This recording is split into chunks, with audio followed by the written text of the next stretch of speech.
Hello दोस्तों, good evening, नमस्कार। आप सभी का एक बार जो है फिर से बहुत बहुत स्वागत है आप सभी के अपने यूट्यूब चैनल परीक्षा की शिक्षा में। आशा करते हो आप सभी अच्छे होंगे, आपकी जो तैयारी है बढ़िया तरीके से चल रही थी। जो बच्चे क्लास में फर्स्ट टाइम है, पहली बार है, नए हैं, उन सबको बता दें हमारे चैनल पे आपकी जो है बीएड प्रवेश परीक्षा 2024 की जो आपकी तैयारी है रेगुलर बेसिस पे करवाई जा रही है। तो जिसे भी तैयारी पूरी करनी है, कंप्लीट करनी है, चैनल को जो है सब्सक्राइब करके हमारे साथ जुड़ जाएंगे। उसके बगल में जो बेल आइकन देगा उसको ऑन कर लेंगे। क्लास का जो समय देख लीजिए, जीके जीएस की जो क्लास है सुबह 10 बजे डेली आपको हमारे चैनल पर देखने को मिलती है। रीजनिंग की जो क्लास है दोपहर को 1 बजे देखने को मिलती है। कला वर्ग की जो क्लास है शाम को 4 बजे, और हिंदी की जो क्लास है शाम को 7 बजे आपको हमारे चैनल पर देखने को मिलती है। तो क्लासेस का जो शेड्यूल आप लोग याद करके रखेंगे, इसी टाइम पे वो क्लासेस से जुड़ना है, अपनी तैयारी को जो है पूरा और कंप्लीट करना चाहते हो, ठीक है। अगर इसके अलावा आपका कोई डाउट है, कोई क्वेश्चन है, कोई क्वेरी, तो आप हमारे इंस्टाग्राम पर पूछ सकते हैं। परीक्षा के शिक्षा का इंस्टाग्राम का पेज है, डिस्क्रिप्शन से इसका लिंक मिलेगा। पीडीएफ और नोट्स के हमारे टेलीग्राम का जो चैनल है उसको ज्वाइन कर लिया। परीक्षा के शिक्षा आपका नीचे डिस्क्रिप्शन से इसका भी लिंक मिल जाएगा, चाहते हो, ठीक है। के लिए तो आप लोग क्या कहेंगे, फटाफट हमें आके यहाँ पे ज्वाइन कर लेंगे। यहाँ पे क्या है, डेली बेसिस आपको जो क्लास का अपडेट हो जाता है और आपका एग्जाम का अपडेट होगा अभी आपको यहाँ पे दिया जाता है। तो आप लोग यहाँ से जुड़ेगा तो आपको कोई भी एक अपडेट जो है क्लास के रिगार्डिंग आपका मिस नहीं होगा, और आप लोग क्लास में टाइम से आएंगे। और आपका जो एग्जाम के अपडेट की बात करें तो एग्जाम के अपडेट के लिए आपका ये आया है कि आपका जो क्या बोलते हैं, करेक्शन की डेट, पोर्टल जो है करेक्शन का स्टार्ट होगा। तो जिसने भी अभी तक करेक्शन नहीं किया जाके अपना करेक्शन करवा लीजिए, ठीक है। फटाफट नीचे वो क्या है, पोर्टल पे जाके आपका जिसका भी मतलब क्या बोलते हैं, गलत स्ट्रीम जिसका सिलेक्ट हो गया है, किसी का डेट ऑफ बर्थ गलत है, जिसका नाम गलत हो गया है, वो जाकर अपना चेंजेस कर लेंगे वहां पे, ठीक है। चलेंगे।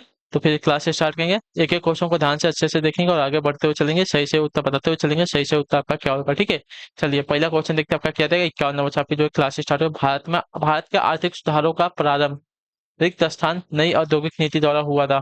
किस वर्ष की औद्योगिक नई नीति औद्योगिक नीति के द्वारा हुआ था, बताइए।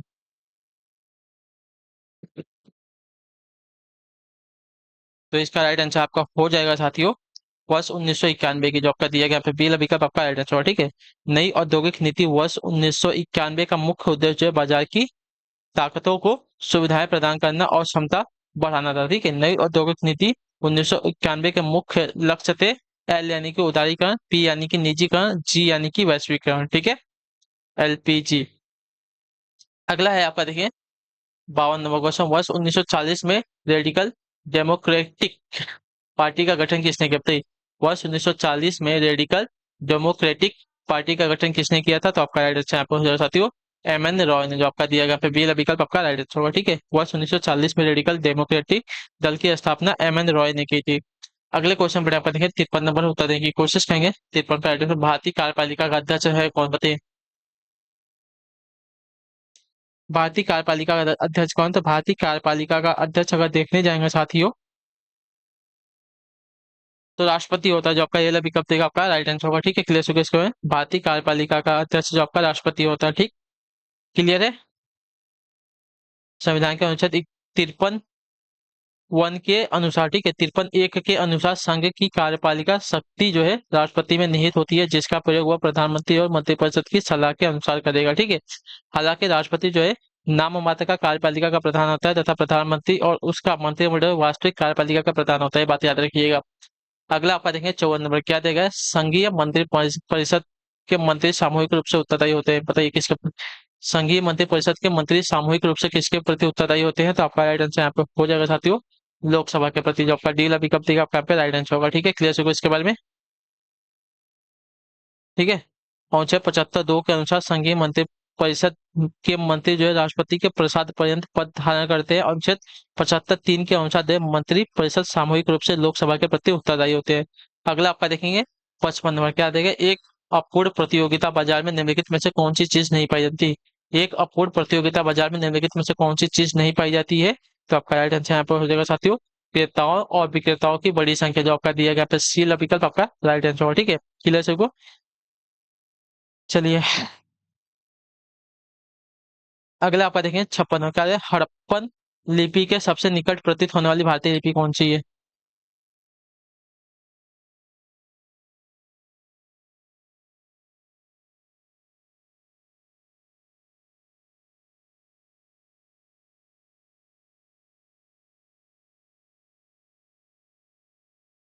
तो आपका राइट आंसर यहाँ पर हो सकता है द्रविड़। जो आपका दिया गया डी वाला विकल्प आपका हड़प्पन लिपि के सबसे निकट प्रतीत होने वाली भारतीय लिपि आपकी द्रविड़ लिपि है। अगला आपका देखेंगे 57 में क्या देगा, निम्न में से कौन सा एक मतदाता आयु घटाने से संबंधित संविधान संशोधन बताइए। निम्नलिखित में से कौन जो है एक मतदाता आयु घटाने से संबंधित संविधान संशोधन है, तो आपका राइट आंसर हो जाएगा 61वां संविधान संशोधन जो आपका दिया गया यहाँ पे, ये वाला विकल्प मतलब राइट आंसर। ठीक है, इसमें क्या हुआ था, तो देखिए 61वें संविधान संशोधन अधिनियम 1998 जो है संविधान के अनुच्छेद 326 में संशोधन कर मतदा मताधिकार की आयु को जो 21 वर्ष से घटाकर 18 वर्ष कर दिया गया था। ठीक है, जो कि 28 मार्च 1989 से प्रभावी हुआ था। ठीक है,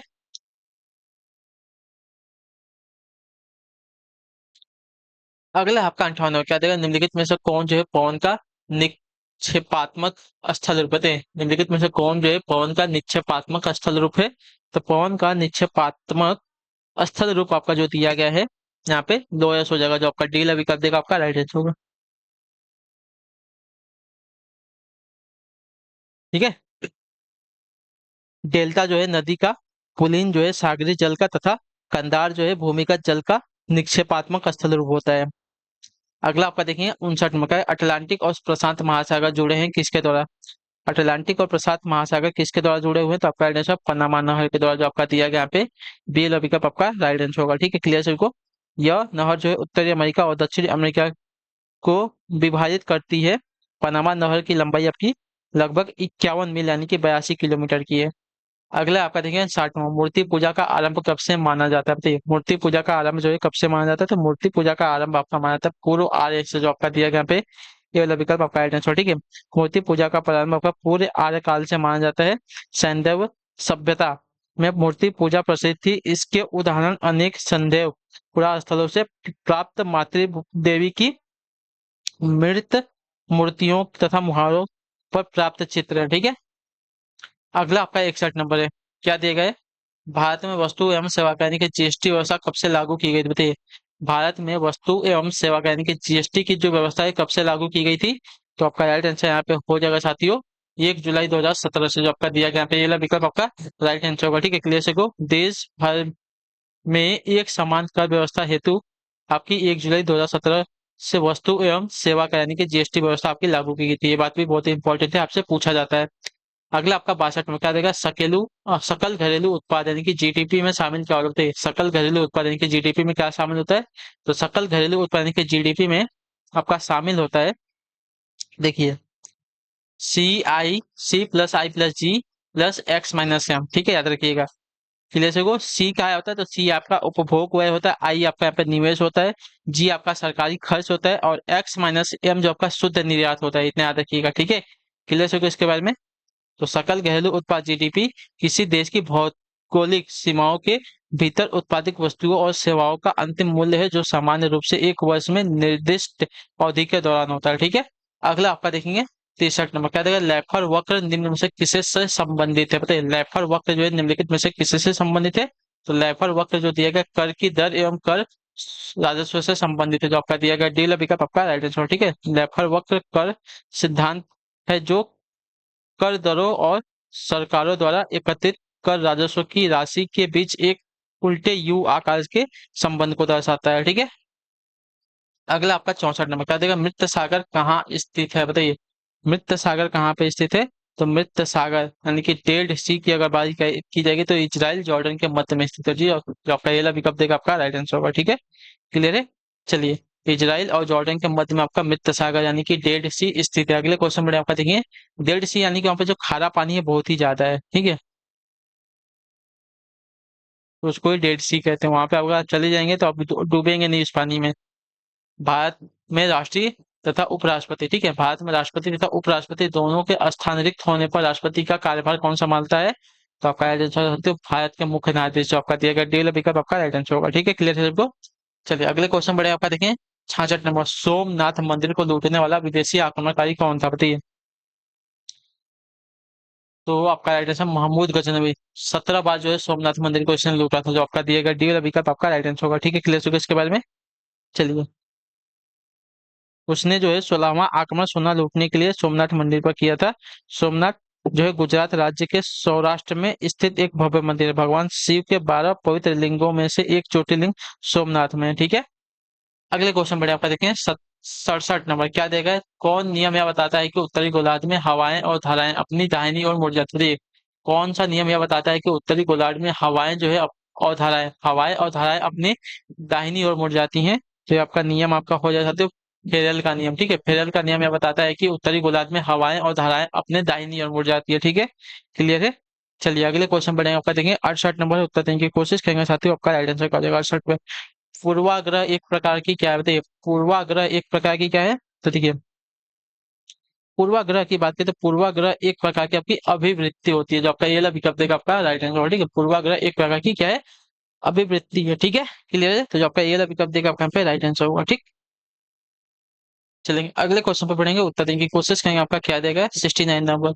विश्व व्यापार संगठन यानी कि WTO का मुख्यालय कहाँ पे है? तो मैंने इसका मैं बता दिया आपको, जिनेवा स्विट्जरलैंड में। जो आपका ये वाला विकल्प देगा आपका यहाँ पे राइट आंसर होगा। ठीक है, चलिए, जो राष्ट्रों के बीच व्यापार के नियमों को देखता है उसको ही WTO कहते हैं। ठीक है, विश्व व्यापार संगठन का मुख्यालय जेनेवा स्विट्जरलैंड में है। इसकी स्थापना आपकी वर्ष 1995 में हुई थी। क्लियर है। चलिए फिर अगला क्वेश्चन देखते हैं, 70 नंबर। भूमध्य रेखा प्रदर्शित करती है क्या बताइए? भूमध्य रेखा क्या प्रदर्शित करती है? भूमध्य रेखा जो है प्रदर्शित करती है आपकी 0 डिग्री अक्षांश को। जो आपका दिया गया यहाँ पे बी लविका पक्का राइट आंसर होगा। ठीक है, भूमध्य रेखा जो है 0 डिग्री अक्षांश भूमध्य रेखा को निर्देशित करती है। ठीक है, या पृथ्वी को जो है दो बराबर गोलार्धों में विभाजित करती है, न उत्तरी गोलार्ध तथा दक्षिणी गोलार्ध। भूमध्य रेखा जो है 13 देशों से होकर गुजरती है। ठीक है, अगला है 71 नंबर। वर्ष 2011 की जनगणना के अनुसार भारत में महिलाओं की साक्षरता दर क्या थी बताइए?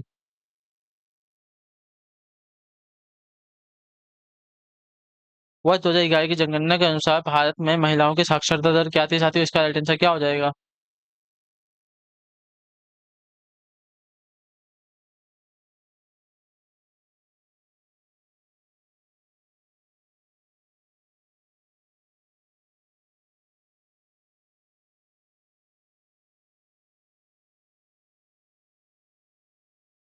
देखिए, आपका राइट आंसर हो जाएगा साथियों 64%, 64.6%। जो आपका दिया गया यहाँ पे डी वाला विकल्प आपका राइट आंसर होगा। ठीक है, क्लियर होगा इसके बारे में?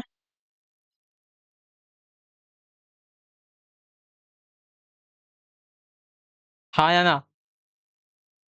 वर्ष 2011 की जनगणना के अनुसार देश में साक्षरता दर आपकी जो है 73% थी। पुरुष साक्षरता दर इस 73% में से जो है 80.9% आपकी पुरुषों की थी, और महिलाओं की जो है 64.6% थी। ठीक है,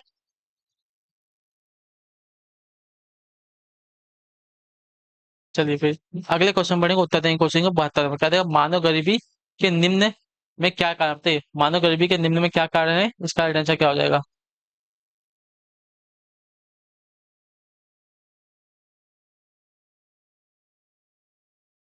तो देखिए, मानव गरीबी के निम्न में से कारण आय का अभाव, जनसंख्या में वृद्धि, शिक्षा की कमी है, सभी के सभी है। तो जो आपका दिया गया यहाँ पे डी वाला विकल्प आपका यहाँ पे राइट आंसर होगा। ठीक है, क्लियर होगा इसके बारे में?